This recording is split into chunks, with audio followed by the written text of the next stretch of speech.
Hello, everyone.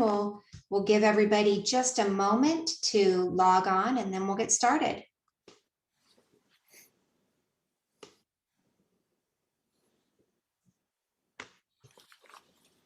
Okay. Hello again. Welcome. I'm Chelsea Lake and I'm a member of the events team at Politics and Prose Bookstore, and I'd like to welcome you to PNP Live. I'm going to go through a couple of quick housekeeping notes and then we'll get started. At any point during the event, you can click on the link that I'll be putting in the chat to purchase The Free World, Art and Thought in the Cold War on the Politics and Prose website. Additionally, you can ask a question by clicking on the Q&A, which can be found near the bottom of your screen. I apologize in advance if we don't have time to address everyone's questions. We are also delighted to offer closed captioning, which I will be turning on. This is via Zoom's auto captioning service. To access captions, click on the live transcript option. Just look for the CC image at the bottom of your screen. Finally, thanks again for being with us today. It's now my pleasure to introduce tonight's speakers. Louis Menand is professor of English at Harvard University and a staff writer at The New Yorker. His books include The Metaphysical Club, which won the Pulitzer Prize in History and the Francis Parkman Prize from the Society of American Historians. In 2016, he was awarded the National Humanities Medal by President Barack Obama. Menand will be in conversation with Allison Booth, a professor of English at the University of Virginia.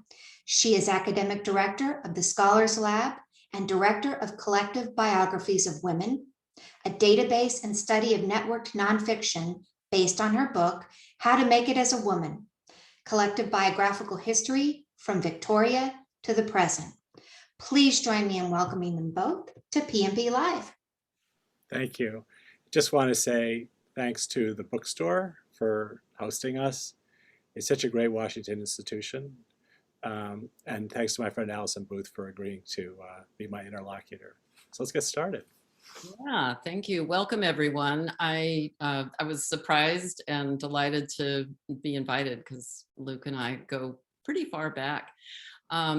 So it is really exciting to see a book by you after 20 years since the Metaphysical Club. And it's already got, I've been keeping up with all the recent reviews. It's getting glowing reviews, and I think it's really an exciting and momentous book, including the late-breaking second one from the New York Times. And they're all bringing up really interesting different points of view. So I hope we get plenty of time to talk. When I was invited, I first thought, I need to be an expert on the Cold War, and I am not. I'm a feminist literary historian, and I focus on the 19th century in the United States and Britain. But there's plenty outside everyone's expertise in this book, the sort of astounding range of it. It's fast-paced and fact-based. It's got career narratives in visual arts, music, dance, and literature. It's fascinating on the people and their inventions on concert and dance stages, canvas or vinyl, in print and in campaigns. And then you start to think, who was at Black Mountain College? Or was everyone in Paris at some point? And then you say, really? Allen Ginsberg really wanted to be an adopted son of Lionel Trilling, an old favorite of mine. And I gather you were a student of his at one point. So it's really highbrow gossip. And I mean gossip in a positive way. Gossip does not connote bad things to me, but highbrow gossip, that's what we want to read about a time when intellectuals had a say. I wonder how much they had to say, but they in your account, they had a say, and they gradually began to notice that there was such a thing as popular culture. So think Clement Greenberg to Pauline Kael, a big transition. Soon after beginning the book, I started realizing that your method and form make a lot of sense for me to be your interlocutor, because I said, of course I can interview him about it because he's writing history in the form of collective biography. And as the introduction mentioned, I study collective biography, which is when you take many people's lives and compare and interpret them And I think it's just a perfect balance between today's databases, which can treat people in big scale, and actual up close biography, which for some weird reason we think has to be so big, it'll hold the door. So it's the very genre I study, and it's a very ethical and fascinating way, from my point of view, to do history. So that's sort of general remarks, and getting into things you've said. So you called this the backstory to contemporary American culture. And you've also said that it fills holes in your own experience. But the book is, I kept looking for, where is Louis Menand? And I would write LM in the margin. It's very self-effacing, and that's appreciated. It's so large scale. It's a dispassionate view. This is really atypical of academic writing in our field at this point. And you've found something that's long enough ago. Admire this extraordinary combination of talents. You call it putting all the pieces together. So you're a very careful historian. At the same time, you don't make it a simple arc of narrative. You notice how complex it all was at the time. Historians love simple narrative arcs. So at one interesting, and this is where I'm getting to one of my first question, and then mostly it'll be questions and you talk. At one interesting aside in the book, you note that in the United States, best-selling works of serious nonfiction usually get reduced to a one-sentence takeaway. And I thought, that's Luke, that's you being funny, because of course you feel this might happen to, and maybe you felt it happen with the Metaphysical Club. But your just rediscoveries of those cultural movements from 1945 to 1965 are the opposite of a simple takeaway. So can you help people understand what lies in the story behind the title and the opening pages? Oh, yeah. So thank you. That's a Big good story, description. and how do you That's a good description.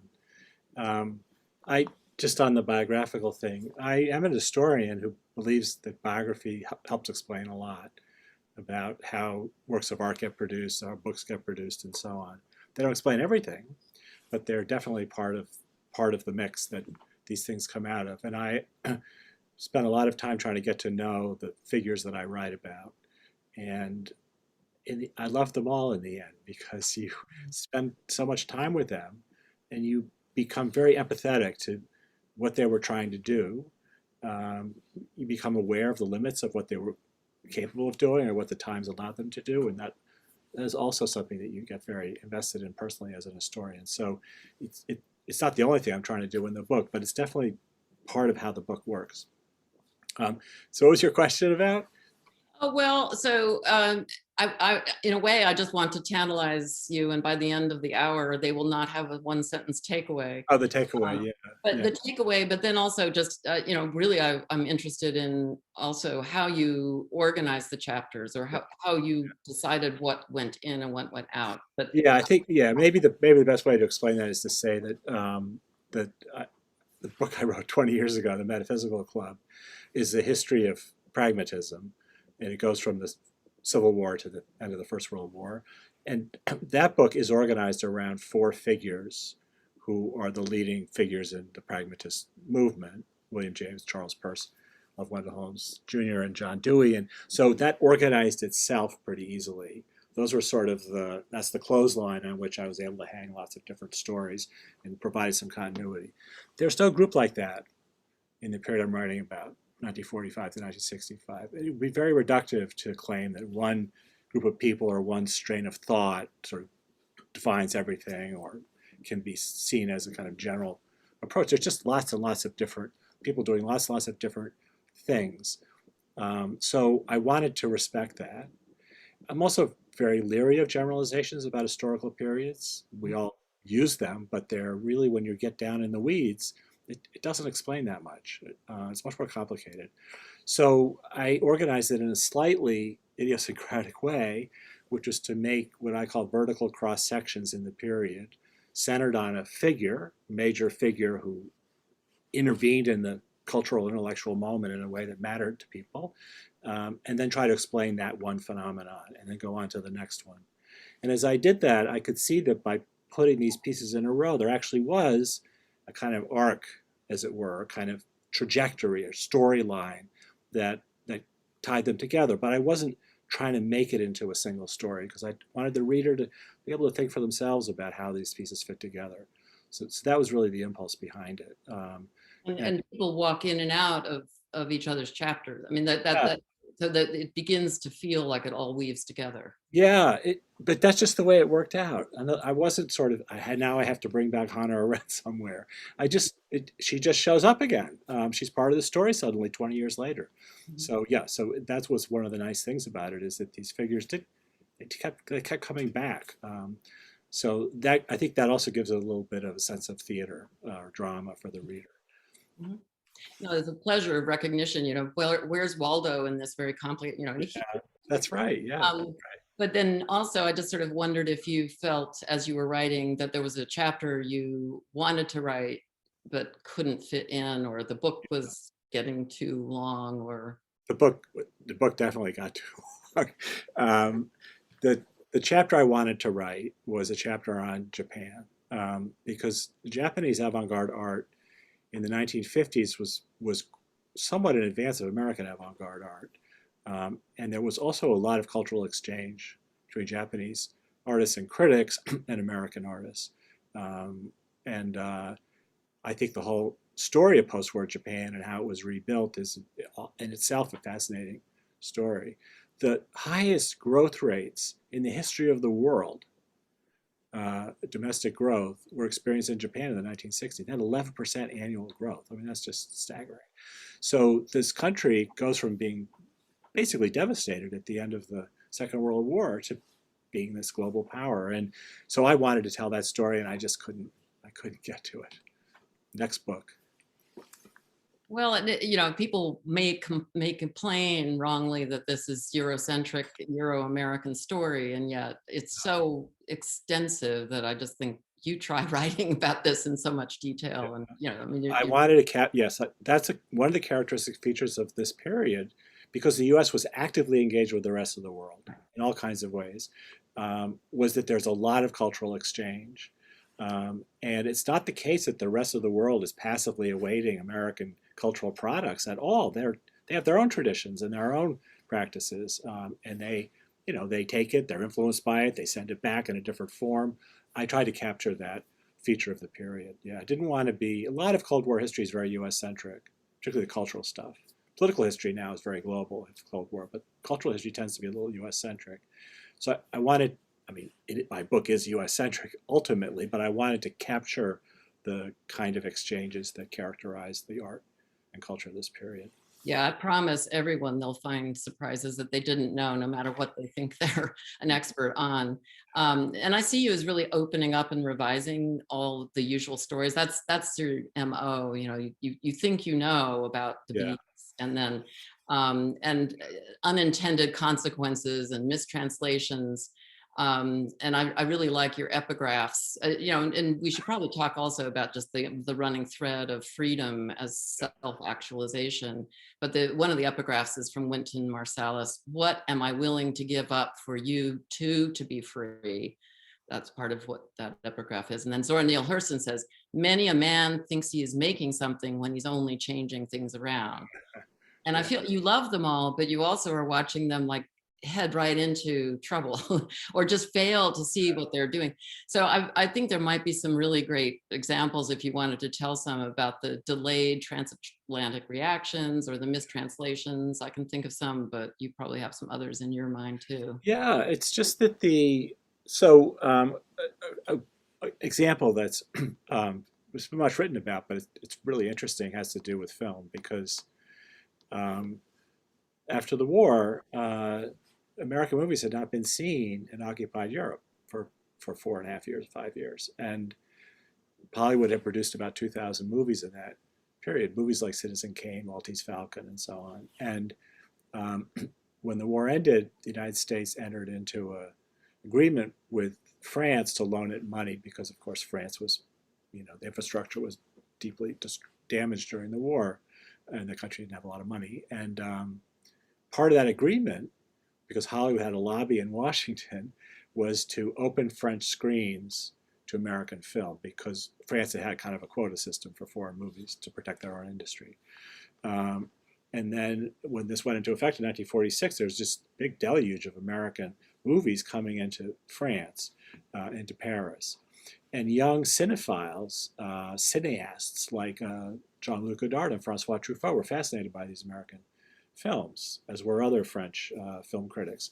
And they studied them and they admired them and they emulated them. And when they finally got to make their own movies, about 10 years later, they were very influenced by the American, by Hollywood genre movies. And so Godard's movie, Breathless, his first movie is made in 1960. And he's trying to make an American movie. He's trying to make a gangster movie of some kind, or a crime couple movie. And he knew all the Hollywood crime couple movies. It's a Hollywood genre. He knew all those movies, and Breathless is filled with allusions to them, all kinds of visual allusions and oral allusions, all kinds of allusions. So this movie's done. It comes over to the United States, and people go, "How French!" It seems so French, because it doesn't seem American to us at all. Breathless seems like a very French movie. So then American filmmakers think, we want to make a French movie, just as Godard had thought, I want to make an American movie. And the two people who decided to do that were David Newman and Robert Benton, who wrote the screenplay for Bonnie and Clyde. They gave the screenplay to Truffaut to direct, the French New Wave director, and when he couldn't do it, they gave it to Godard to direct. And it ended up being directed by American director Robert Penn.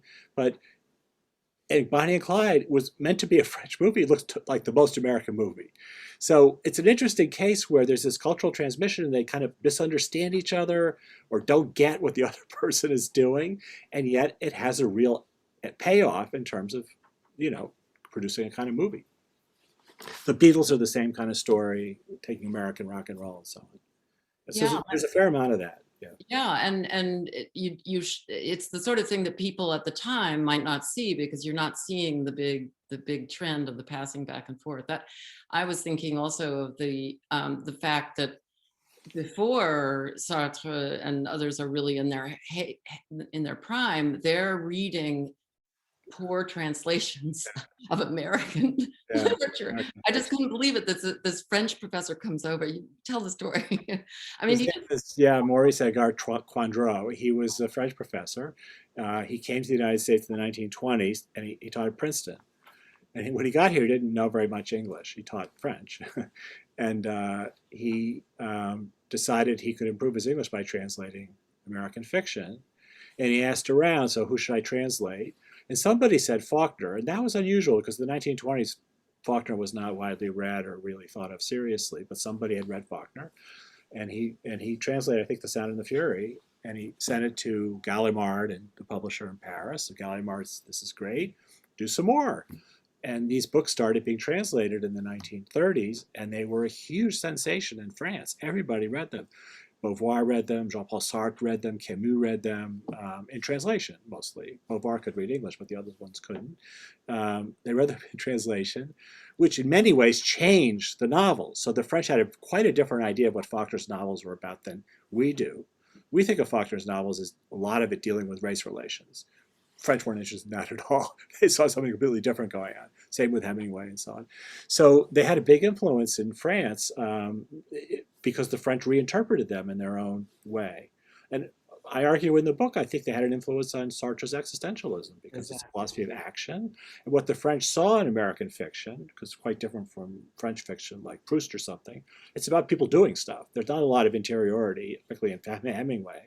And they admired that. And they thought of it as kind of the basis for, they could think of it as kind of the basis for a philosophy of action, which some versions of existentialism, Sartrean existentialism, are. So I'm trying to sort of explain how these strange influences, in Sartre's case, American fiction and Heidegger are the two influences on his philosophy.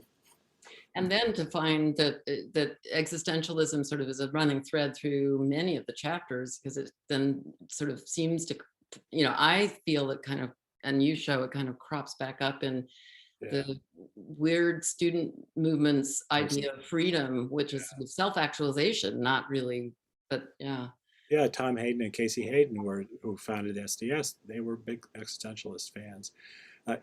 It's the first sort of movement of thought right after the war, because it really, Sartre comes on the scene in 1945. he publishes a novel, he starts his journal, he gives this famous talk, and it happens very fast, and it just floods the zone for quite a while, and everybody starts talking in existentialist terms about the absurd and all that stuff. So it's early on in my book because it keeps popping up again. Right. We've got a question, and it literally fits with the kinds of one of the things I was hoping to hear you talk about refugees and immigrants. Because one of the big stories that you can tell from 1945 to 1965 is what one knows sort of intellectually, and then is realizing who is actually literally in the United States. This person is asking particularly about people from Germany. Yeah. They saw their works help create a common world in the US in this period. Yeah. And I guess the question is, can internationalism and immigrants play the same role again? Nonetheless, I mean, that might be getting to later in the conversation, but could we go back to any of that upsurge of immigrants helping revitalize? Well, there's a little bit of an irony in that, because between 1924 and 1965, immigration was highly restricted in the United States. Very few people got in, compared to before that. In the early part of the century, millions of people came from Southern and Eastern Europe, particularly. But after the passage of the 1924 Act, it gets very hard to get into the United States. So as a consequence, of course, as everybody knows, we did not save many Jews, because our immigration policies didn't qualify. So to get into the United States, you had to basically, it's like applying to college. You had to have sponsors here. You had to have lots of documentation of who you were and so on. And mainly you had to demonstrate that you could earn a living. So because the immigration policy was put in place to prevent people from coming here and then being wards of the state, essentially. So the people who did get in were basically cherry-picked. A very small number of people between 1933 and 1940, which is the era of the rise of Hitler, and then of course nobody can leave Europe easily after 1941. It's very, very small number of people, but it's Einstein, Arnold Schoenberg, Marcel Duchamp. I mean, all these incredible figures in science and the arts, because they qualified to get in because they could make a living. So in the case of the Germans, the German emigres tended to come earlier than those from other countries because of the rise of Hitler in 1933. So Germany and Austria produced a lot of emigres. And among the most important of those were the musicians. Actually, more musicians came to the United States in this period than painters. And a lot of them stayed and had a big impact on the American music world. They were conductors, composers. They composed movies for Hollywood, scores for Hollywood movies, and performers. And a lot of them stayed because they were here for a long time before the war ended. In the case of the painters who came from France, they came in 1940, 1941, right after Germany invaded. Again, a lot of them didn't get out, but the ones who got out came to New York. They tended not to integrate so much into American life, but they were a big influence on American painters. So most of these French painters, or painters who came from France, were surrealists. And the American painters like Jackson Pollock and de Kooning and so forth, who were struggling to figure out a style, were quite influenced by these French painters. When the war ended, most of them went back to France, but they did have an impact on American art. We have an anonymous question which fits sort of with what I was going to ask you next. Someone asked, what surprised you most in your research? And I was going to ask you, what surprised you about John Cage? Because I think John Cage was one of your surprises. So what is John Cage what surprised you most? Yeah, everybody surprised me. I mean, I hope that the Beats have been written about a million times. John Cage has been written about a million times, Elvis Presley. But I hope that I have new things to say. I hope I'm not just saying things everybody already knows, because I found things that I didn't know about these people. So almost everybody I wrote about, I learned a lot about them that I didn't really know. John Cage is somebody I didn't know very much about to begin with. What surprised me was how important a figure he was in this whole period. Because for a lot of avant-garde artists and composers, he represented the ideal avant-garde sensibility. Mm-hmm.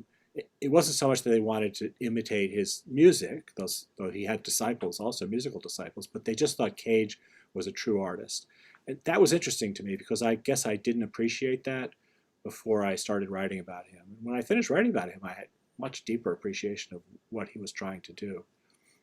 Well, and then those really amazing interconnections, so that he's with Merce Cunningham, and they all are at Black Yeah. Mountain College at some point. And Yeah, he's associated with, of course, Maurice Cunningham, who was his partner, the great dancer and choreographer, and he wrote the music for Cunningham. He wrote the sound for Cunningham's dances, and they were also very close to Robert Rauschenberg and Jasper Johns, who were also partners for a period of about 5 or 6 years in the late 1950s, and the four of them really influenced each other. It's a very productive relationship that they had with each other, and they're all fascinating figures in their own right. So I give them a lot of space in the book. that's great. One of the moments I really liked was the opening of chapter 15, which is 540 pages in. And it says, "The book you have been reading so far reflects the period it covers. It is mostly about men." Yeah. And, it's just a nice touch. Not that I hadn't noticed or wondered during the previous chapters. And then in that chapter, in chapter 15, you note that Jacques Barzin's face was on the cover of Time in 1956. It's hard to imagine I know. that sort of level of national interest Yeah. in an academic. Obviously there's crossover at the time, but the topic of the issue was America and the intellectual. And it turns out to mean a set of portraits, which you say, quote, "all white men with lots of gray matter, often shown pondering a book." Yeah. And not a mention of a woman, except for Barzin's wife, who's called the former Mariana Lowell of Boston. That's it. Yeah. This is 1956. Yeah. So can you give your audience a sense of how your book actually weighs in on a patriarchal and supremacist era? I mean, I think it's kind of a lazy charge to say he's not dealing with enough women if you read the book. But feminist duty suggests to me that you could bring women and people. Yeah, no, I mean, but yeah, no, you're right. I did talk, Hannah Arendt has a chapter, there's a lot of Beauvoir in the book, but yeah, until you get to 1960s, the figures tend to be male, and the scene tends to be dominated by males. Women play a big role in the art world because the gallery owners are often women, but in the world of the arts, their work tends to be marginalized. Now, of course, we're all interested in that work that was ignored or marginalized in the 50s and 60s. So we know that they're really great painters, but at the time they were marginalized. And I try to explain or give a picture of the patriarchal nature of American and the sexist nature of American society in the 1950s. And what's striking, as you know, Allison, is that the situation of women in 1963 was way worse than it was in the 1920s. Mm-hmm.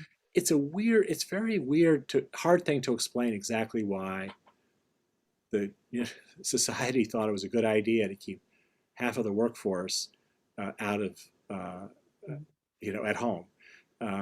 But everybody says it. I mean, it's not hidden. Women should stay at home, take care of their husbands, and it's astonishing. And then finally, that chapter is about Betty Friedan's Feminine Mystique in 1963. And I was 11 years old, but I kind of remember that book, and it blew everybody up. I mean, it just suddenly people realized what was going on, and things changed quickly after that. So I use that as kind of a way to understand or at least describe what had been going on before the 60s. Well, and you do have quite a bit of discussion of the civil rights movement, and it works into different chapters in different ways. But James Baldwin is truly an important figure in the book.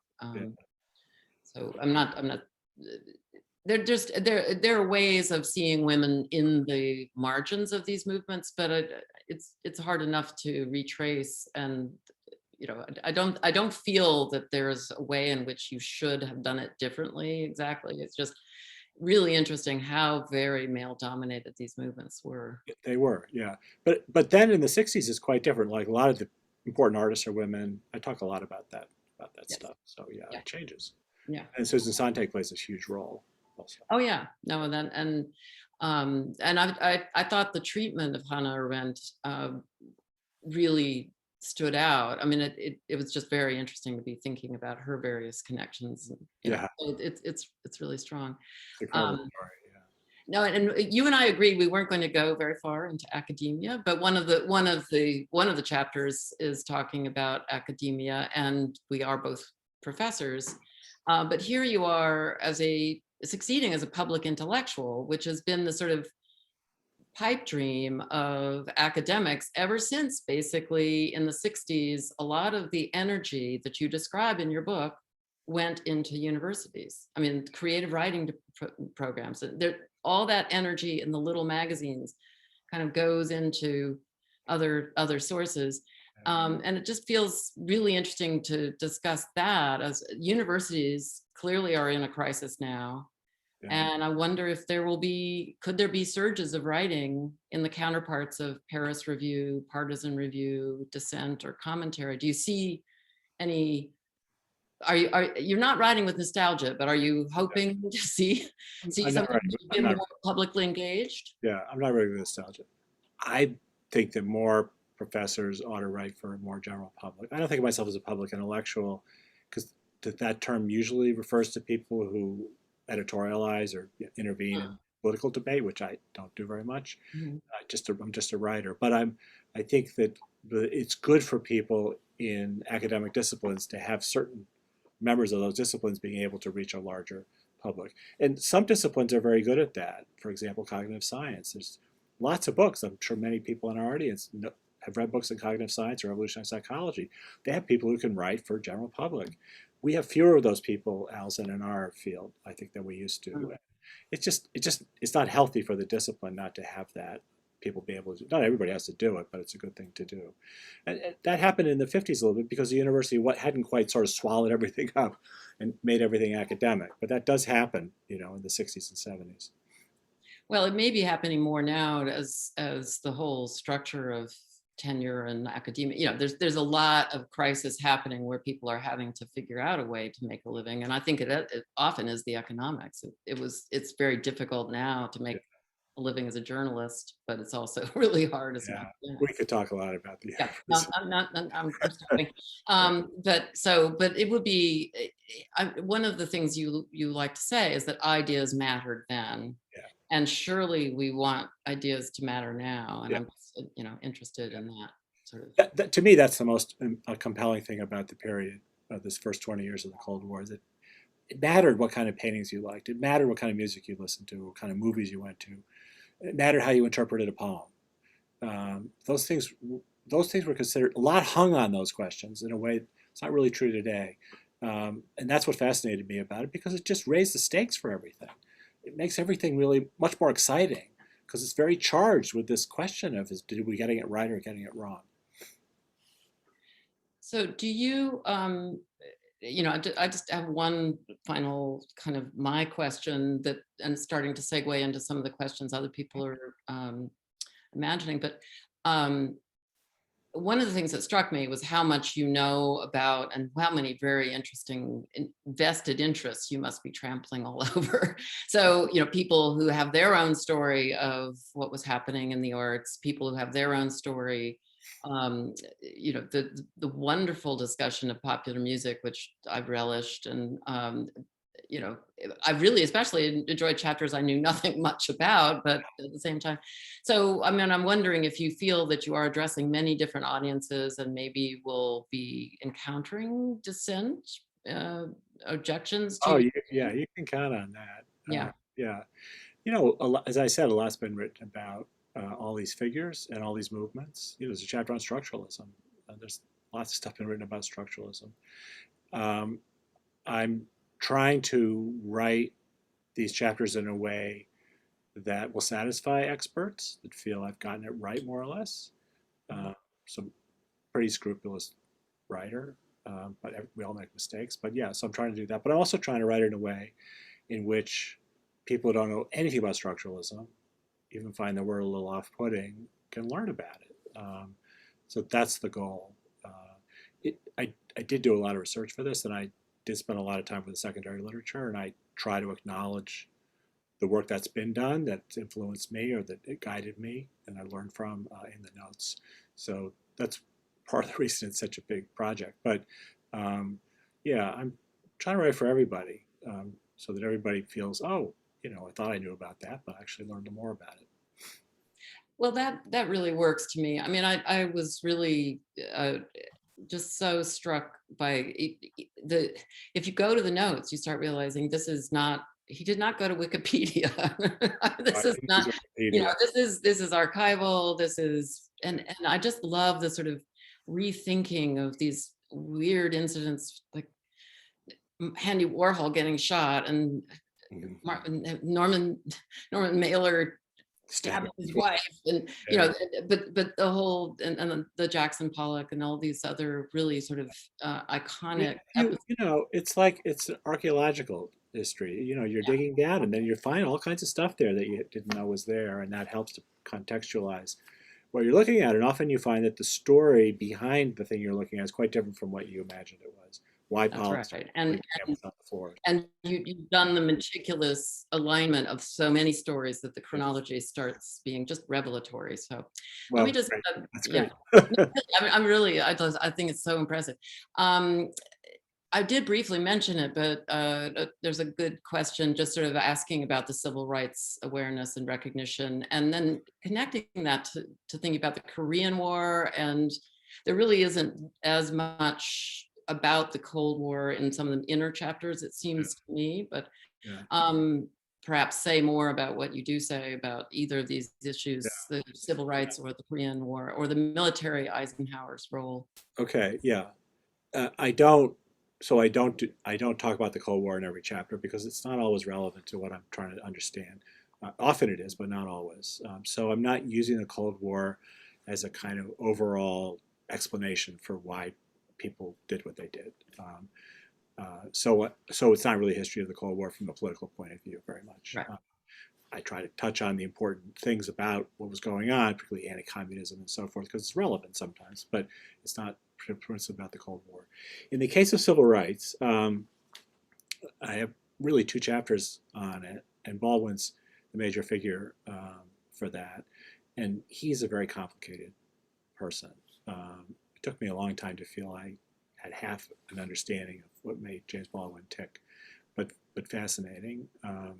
And for the first, for about 8 years, from I think 1948 or 49 to 1957, he lived in Paris, and he wrote his first 2 novels in Paris. Finished his first novel, wrote a second novel in Paris, and then he decided to come back to the United States in 1957, which is when the Southern Civil Rights Movement was just getting a little bit of traction. So the Montgomery bus boycott had been successful, and there were efforts to integrate schools, which resulted in very violent confrontations often, and Baldwin felt he needed to be here. And he came back and he made himself into a spokesman for the civil rights movement, and his career really climaxed with the publication in 1963 of The Fire Next Time, which is an incredible book. And then he ran into kind of a white backlash, which we'll talk about later. But what was interesting to me about the first part of the Baldwin story, the Paris part, is that this was a period when France was undergoing decolonization. France had a huge empire. And a lot of the French post-colonial thinkers like Aimé Césaire and Frantz Fanon, who were both from Mozambique, were in Paris. And Baldwin listened to them speak, and he was kept up with what was going on in the anti-colonial or post-colonial discourse from Africa, from the Caribbean, and so on. And he thought a lot about what makes African Americans different from Africans. That was a big question that everybody had. Is there kind of a pan-Africanist culture or identity, or is it different for Americans? So I realized in writing this that the big story really from 1945, 1965 is decolonization. Mm-hmm. Because the height of the European empires, when they dominated about 40% of the Earth's surface, was 1939. It wasn't in the 19th century. And by 1970, almost all of those former colonies were independent states. If you just look at the membership of the United Nations, it just balloons. So that's a huge event in world history. European European colonialism goes back to the 15th century. So suddenly all that gets done, and those are people of color.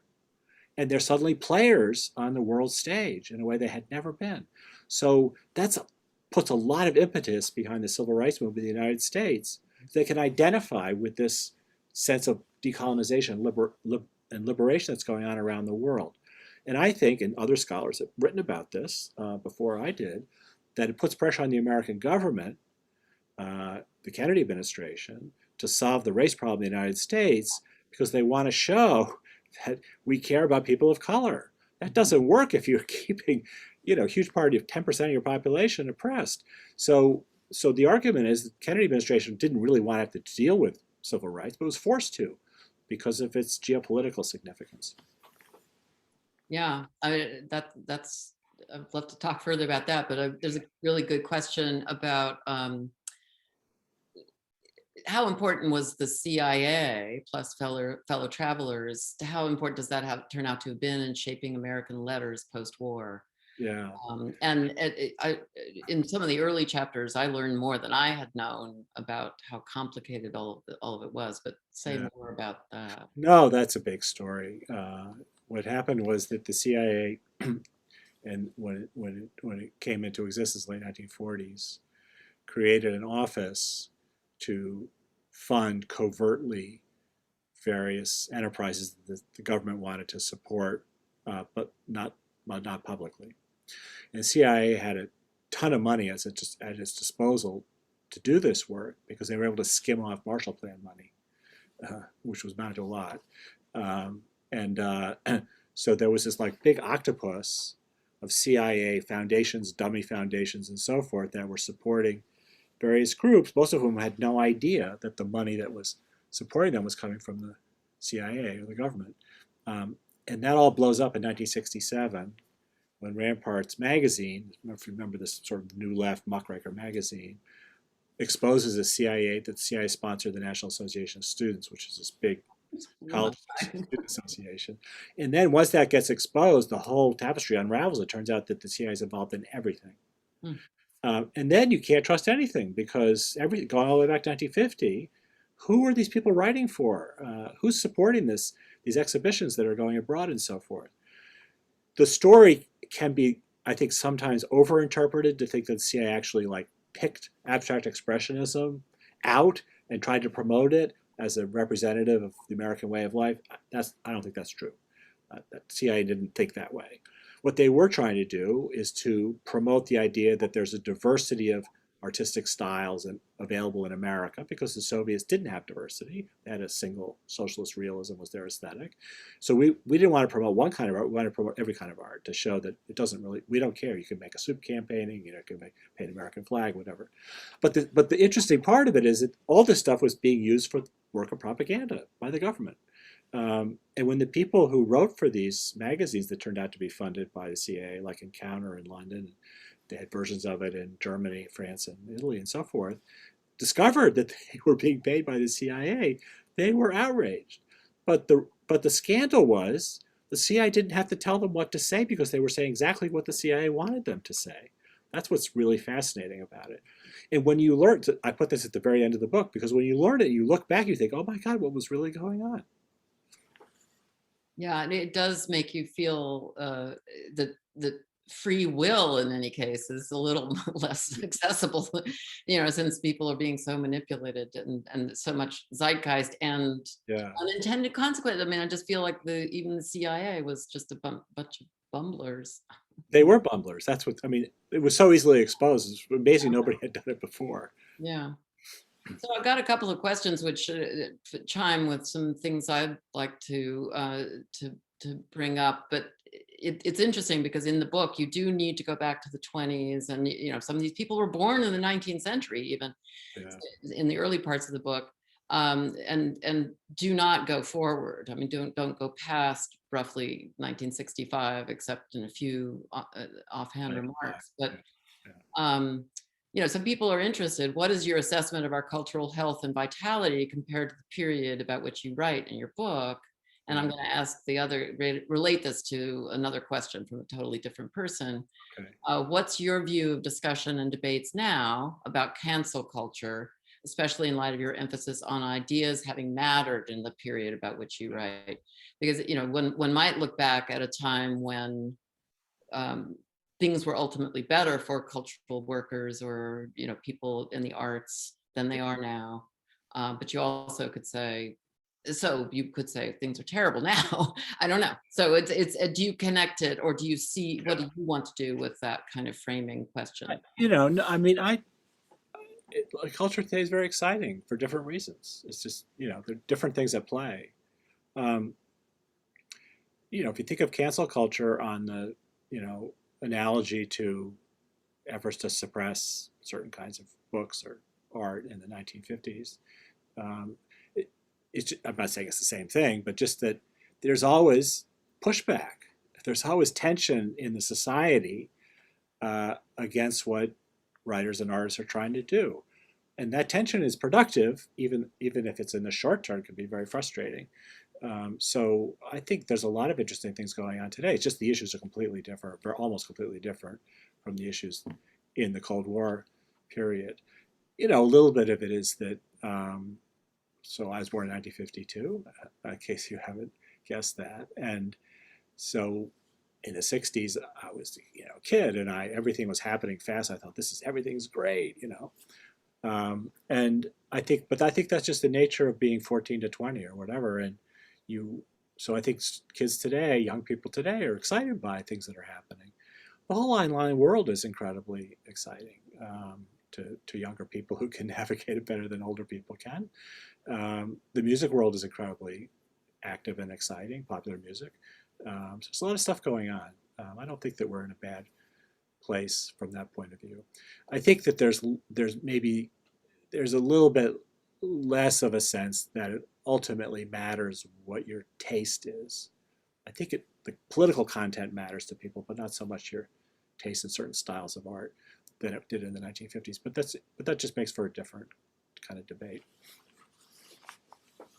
I'm not nostalgic, let's put it that way. Yeah, no, we're not, and I think it'd be very clear that one isn't nostalgic, but I think the belief that there was a kind of triumph of the free world and that was likely to endure, yeah. I don't myself feel confident that Hannah Arendt was right. The conditions of totalitarianism are everywhere, and let us, there needs to be some kind of articulation of why our self in trouble with the audience, and it seems possible that there is a reason to, at least in retrospect, it seems like a pretty vital time in a lot of ways. I felt this when I finished the book, which was last year. I felt sort of since that it does feel right now, maybe this is just temporary illusion, that we're in a new moment as a country. Partly because we're trying to come out of the shadow of the last 4 or 5 years, but that there's real opportunities here that we could grab that haven't been on the table for a long time. One of them just being the government playing an active role in trying to make life better for people, which is something that we haven't really been doing for a long time in the way that we did in the 50s and 60s. Another is international outreach. So one of the things that's great about this period, the Cold War period, is that there was a lot of international exchange and outreach, and that paid off culturally for us. We grew a lot and matured a lot because of that. I think part of what gives impetus to the period I write about, is that in 1945, the world had been in a depression for almost 10 years, and then a world war for almost 6 years. So the Germans called 1945 zero hour. People wanted just to start over. And that meant that allowed people to think, what is art? Maybe we can redefine it, What is poetry? And so on. And that was exciting. It was accompanied by an unusual amount of, as I mentioned earlier, economic growth, and then this constant sort of sense of cultural exchange and trade and so forth that circulated things around the globe. So it creates a very time of great ferment. We could be on the eve of something like that again, I think, hopefully. Hope in a year from now we're all just sitting here going, oh, we blew it, Well, we don't, wars it generated that flood of really well-educated refugees. I mean, it's not something we want to see. No, we don't want to see a war bringing people to our country. That's But, correct. but, But I but think we do want to welcome people from other countries because they've always added something to American life. yeah, and the GI Bill and the WPA, the government-sponsored initiatives played a part in a number of the characters in your books. Yeah. Call them characters, but the personnel, the wonderful individuals in their vignettes. Yeah. Um, I mean, there are good things like the GI Bill. 2 million people went to college. They wouldn't have gone to college on the GI Bill. right. It lasted for quite a while. The benefits lasted for quite a while. Like many of the people in my book, you realize went somewhere on a GI Bill. At the same time, there's this enormous military buildup. There's this arms race. There's this nuclear stockpiling. Just a huge amount of money is thrown away on that because the threats were way exaggerated. The Soviet Union was not going to invade Western Europe. They had no desire to get into war with the United States. But this idea that world communism was going to happen produced this enormous waste. And Vietnam was the culmination of that. Which is the note you end the book on, yeah. Yeah. But of course, I would rather end on something a little more upbeat, and we have a nice question. But also, it's just a pleasure to read the book, in the sense that the pleasure of those years is that our terrible world hasn't happened yet. Because I mean, history always has that kind of affect of pleasant contemplation because we're not in that anxiety of the moment. But someone says, love Menand's writing, bought this book too. Any comments about the Rolling Stones? They openly say they copied American music as opposed to Beatles, who always claimed they were more diverse. You tell a really interesting story about the Beatles and the Rolling Stones. The Beatles, yeah. The Beatles copied American music too. They copied a slightly different, poppier American music. So they like girl groups, Motown, sort of Buddy Holly. But they started out as a cover band. And they played in Hamburg, these kind of very raucous nightclubs in Hamburg. They played American rock and roll. They didn't play their own songs for quite a while because that's not what people did. But they were writing their songs. And when they came to the United States in 1964, Paul is supposed to have said to George, or George said to Paul, or somebody said to somebody, what do Americans want us for? Because they thought we're popular in Europe because we're playing American music. Why do Americans need that? But by the time they got here, rock and roll was sort of moribund. A lot of the major figures were no longer playing or in trouble of one kind or another. Elvis had gone to Hollywood, was making these terrible movies. There was kind of a vacuum, and they came in and played this kind of American pop music, and people wanted to hear that. The #1 album in the United States in February 1964, when the Beatles appeared on Ed Sullivan, was called "The Singing Nun." Right, and the hit song, I remember. well, this will date us. Hit song was Dominique, which was sung in French with an acoustic guitar. That's not rock and roll. So there was something fresh about the Beatles. They didn't know that until they got here. There was something fresh about them. Then, of course, they turned out to be unbelievably great songwriters. They had the great song catalog of all time, and they just kept making great songs for another 4 or 5 years. And they dominated the music industry for that period. That's almost unprecedented. They were bigger than Elvis. Yeah, I really liked that path. Anyone who knows anything about any of these episodes is going to enjoy what they get rethought through Louis' careful. I hope so. Thank you. Yeah, and there's a question just about the cultural influences across the Pacific and south of U.S. So, since you're doing a wonderful job with the cultural influence across the Atlantic, what about cultural influences from across the Pacific and south of U.S., South America, I assume? Oh, yeah. So as I said, I really wanted to write about the Japanese art. And because as I said earlier, that's, they're very involved in the New York art world. A number of Japanese artists come over here, live over here. I do talk about Yoko Ono, who's one of them. Her early work is very important, performance art, and but there's quite a number also musicians. So I didn't get in. I mentioned some of them, but I didn't get into the story of how that worked. That's something that I wish I had done more with. And then also, in the case of south of the border, Mexican art is really important in this period, particularly for people like Pollock. So Pollock was a great admirer of the Mexican muralists like Jose Orozco, Diego Rivera, David Siqueiros. He studied with David Siqueiros. David Siqueiros came to New York and had a workshop, and Pollock worked with him. When I went to college, I went to Pomona College, and they have a huge Orozco mural in the dining hall. We used to eat lunch under this mural. No idea what significance was. It turned out it was one of Jackson Pollock's favorite paintings. He went out and looked at it. Jackson Pollock was from LA. He went out and looked at it in the dining hall when it was put up in the 1930s. And then he had a copy of it in his studio. So anyway, he was very influenced by the Mexican muralists. And I didn't get it too much into this because a little bit of it is kind of backstory. But of course, Trotsky lived in Mexico. That's where he was assassinated in 1940. And a lot of people went to Mexico to see Trotsky. He was friends with Diego Rivera and Frida Kahlo, so they got involved with them. The Joseph Albers, who runs Black Mountain College in the early 40s, and 30s and 40s, is very influenced by Mexican art and also Mayan architecture. So again, I don't have a separate chapter on this, but it's definitely part of the story. Well, and you had to start and stop somewhere, and yeah, it's very selective. I want to say, yeah. If you have a favorite thing, yes, it's probably not going to be in the book. Yes, no, and that's a very easy thing to say when someone has done something. Why didn't you do this? But that's not the feeling one has as one is reading. It's just not organized that, to allow me to do that. Yeah. Yeah. So I don't know if you have a final one or two sentences to tell us. We're closing out the hour. It's been fantastic to hear you speak about your book. Yeah.